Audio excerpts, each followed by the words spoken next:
So, hello everyone. I'm Gorka Bartolome. I'm a Master Certified Coach from the ICF, and I've been coaching for about 15 years now. And I also been working as a mentor coach for about 10 years. And I'm based in Spain, near Barcelona, and also my professional background is in pedagogy and also sociology. And currently, I'm writing my doctoral thesis on the effects on coaching on the human brain creativity mechanisms. This is a series of interviews with outstanding coaches about the importance of mentoring in the coaching profession. And these interviews precede the mentor coach certification training that I will conduct in New York in November. And today, our special and wonderful guest today is Coach Jennifer Britton. So welcome, Jennifer. Thank you for having me. Great connecting through the web with you tonight. No, thank you for being here and thank you for accepting this invitation. I'm thrilled and I'm really happy that you came here with us today. Yeah, well, always good to connect in with our community and spark some conversation. Great. So, Jennifer, can you tell us a little bit about you? Well, I'll keep it to sound bites, so I'll relate it as it goes to coaching. So I have been a professional coach, similar to you actually, for about the same time. Started my training in 2003 with CTI while I was still a program manager with the United Nations, and actually found my way into coaching as a way to sustain the conversation for teams. So it was interesting as I took my coach training, my first question was, how do we bring this to teams? How do we bring this to groups? Because at that moment in my life, it was very much about expanding the coaching conversation. As life had it, I wound up sustaining some vision loss in one of my eyes, which brought me back to Canada. And so I started my business, Potentials Realized, just in early April 2004, 15 years ago. So very much was keen on expanding the conversation really to more than one person, like so many of us. I've been privileged to work in the last 15 years with a wide variety of coaches. I'm the author of 5 books, and my first 2 books, Effective Group Coaching and From One to Many, have now been adopted by dozens of coach training schools all over the world. So I'm a real proponent that it's important for us at all stages of our career to really continue learning. We are in an industry that is not static. The world of our clients is not static. And as a mentor coach since 2007, when I got my PCC, I've really seen how important it is to facilitate the conversation, I think really in groups of coaches. You know, this is my bias of being a group coach, seeing the impact, and believing that in mentor coaching, it can also be powerfully done in the framing of groups as well. Mm-hmm. Great. So it's an impressive bio. Thank you very much for sharing with us. So yeah, I know that your specialty is group and team coaching, right? Yep, that is my one of my focus areas. So I would also say, you know, it's interesting that today we're talking mentoring, because my roots with mentoring go back to the late 1980s. As a young career professional, I grew up in the nonprofit world, in the international aid world. My roles would change every 3 to 36 months. And if you can imagine, mentoring was so critical because in complex situations, you don't get a playbook. And I think this is where, if we bring it forward to what you're doing right now and what we do across the coaching profession, mentoring becomes so important. It's another type of conversation. And so, in fact, mentoring, I still continue to work in support of organizations that grow their mentoring programs. And I do a lot of work in the virtual realm as well. Mm-hmm. Great. So as you know, Jennifer, now we are going to talk a little bit about this, how to mentor coaches to get better coaches, okay? I think one of the best purposes for a coach also, because from my point of view now, we're in a moment that coaching needs, it's growing and it's getting in a stronger place in the market, but really needs quality and professional coaches. And I think that mentoring, especially through the ICF process of mentoring, is really important and really a background a tool for coaches that want to improve and become better coaches. What do you think about it? Absolutely. Having been involved as an author, a researcher, a coach trainer, a coach myself, I think we are going through continued significant change within the industry. And I think for many organizations, the one remaining factor is, does a person hold a credential? And, within that frame, how are people continuing with their professional development? So again, while mentor coaching is a requirement at certain stages, I think for those of us that do mentor coaching, we also learn with every group or individual that we're mentoring. And I think that's what really helps us continue to grow as professionals. So there's multiple reasons I would say that I see it's really critical that we continue this and we continue supporting coaches to develop their best skills at all stages of their career. Great. So Jennifer, what has been your experience with mentor coaching, both as a mentor as and a mentee? Mm-hmm. Varied. So again, I started launching mentor coaching groups, so for ACCs and PCCs back in 2010 in a group format. And it's been really interesting to support maybe 5 or 6 of those every year since then, so going on about 10 years. And it's been a privilege to see where people have taken the conversations, both with their clients, but also in similar to you and me, in adding on to the coaching school training process. So as supervision and mentoring has continued to grow in volume, I think we're really getting a lot more attuned to what works, what doesn't work, what are the varying needs that are required across the industry by different types of coaches, because it can be different mentoring someone for different niche groups or niche groups, as well as, are we mentoring someone who's doing individual coaching, group coaching, team coaching, systemic coaching? Like the whole field continues to just jettison and get much bigger. Awesome. And this is something that I face in every training with my students, and it's something, coaches, we should not give advice, but this is a little piece of advice that I always give them. Is like, keep yourself being mentored every time, because usually as coaches, we think, okay, so I need these hours to get my credentials, so I just go through these mentoring hours and that's it. But actually, mentoring is more than that. Mentoring is just, it's like a checkpoint that we should take as coaches from time to time to see if we are still, in the path, that we are not going to the dark side of the coaching, right? Mm-hmm. I think, I continue to hear, as I'm sure you do, and mentor coaches, new mentor coaches, experienced mentor coaches, people saying, I had to do this. And it's so wonderful when we hear at the end of, say, a 10-hour group or a conversation touch points that, wow, this was really valuable, because I think we all need to pause, right? It's what we do for our clients. Certainly in my research, the value of team coaching is helping the team pause. The value of coaches or non-coaches coming together in a group is having the conversation. And as mentor coaches, that's what we stimulate. So very much, I think it is about helping create the pause, create the reflection.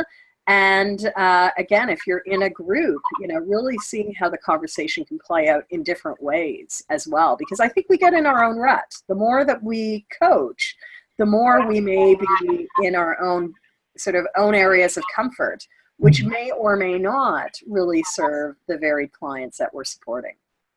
Yeah, totally agree. So what do you think that may be the impact of mentor coaching in the future of the coaching industry? Great question. I've never been asked that.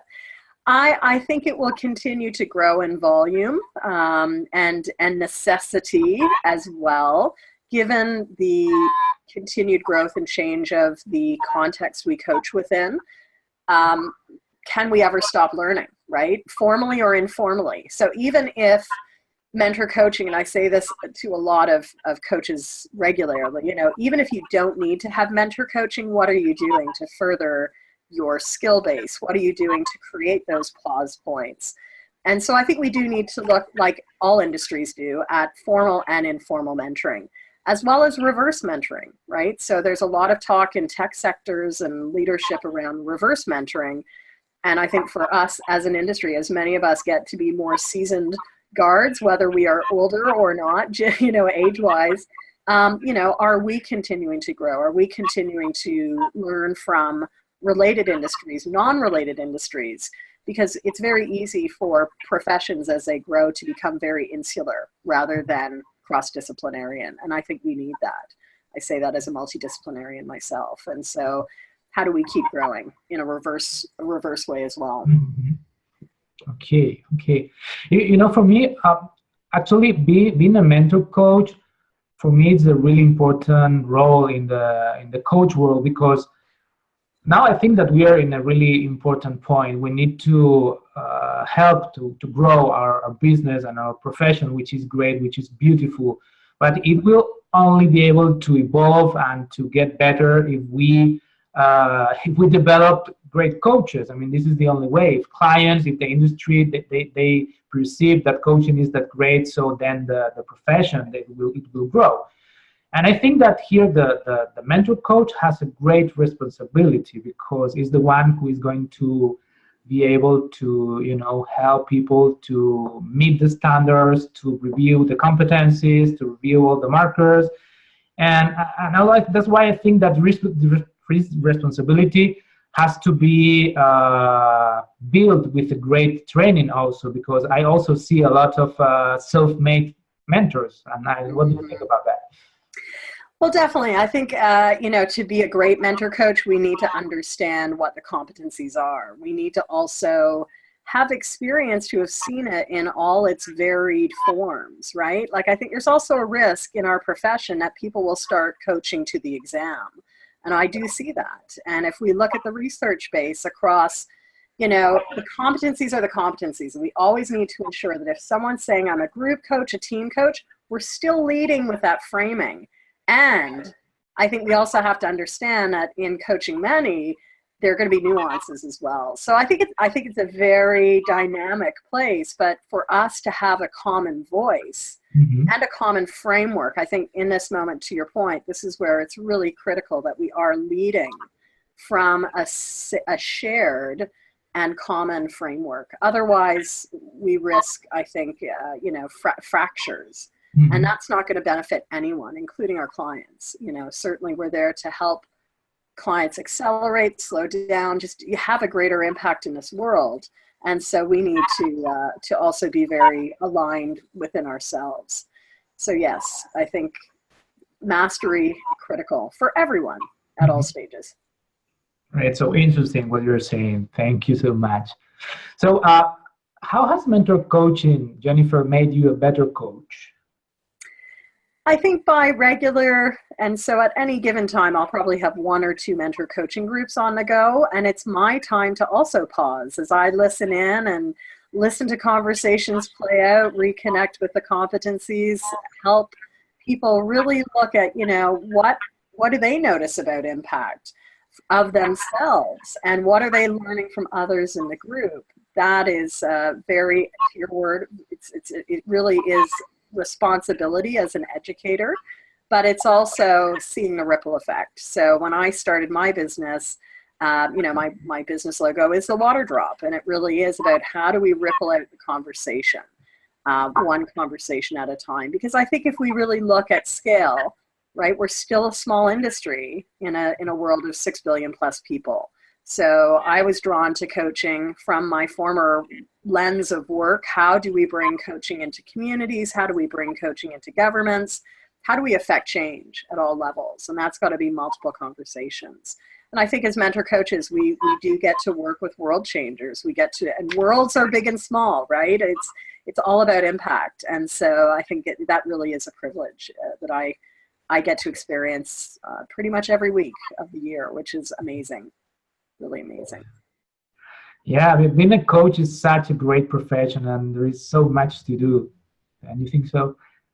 Absolutely. There's certainly no shortage of conversations in a lot of varied ways, right? I think what I also appreciate in our profession is the definition of coaching is not changing, but the context of coaching is changing. And so what it can look like and sound like may be varied in terms of, it's not just meeting with someone every week on the phone. You can be doing embedded coaching with teams in very dynamic situations and see them affect that change. I do a lot of work with leaders, also who are taking their coaching skills out. And I've had generationally now people who have come into contact with me, develop vibrant careers impacting thousands of people. And that's just a privilege to be able to say that we're part of those types of conversations.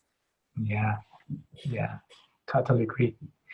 So Jennifer, just to come to an end with this wonderful interview, what piece of advice could you give to, as a mentor coach, to those coaches that are still hesitating about becoming a mentor coach, or even to those coaches that are already mentoring, but they need even to improve their mentor coaching?